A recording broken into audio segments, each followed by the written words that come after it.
Have you ever considered the hardness of water when cooking? When cooking, understanding the characteristics of hard water and soft water and using them differently can help bring out the potential of recipes and ingredients.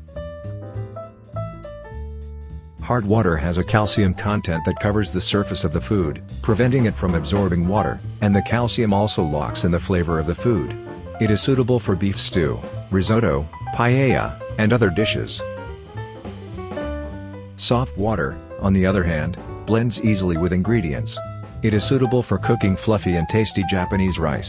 Soft water also brings out the umami of the ingredients, making it suitable for dashi, Japanese soup stock, simmered dishes, and Japanese tea, all of which are essential for Japanese cuisine.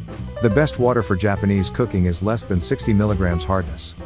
Why don't you check the hardness of the mineral water or tap water you usually drink? Here are some of the water hardnesses for regions around the world.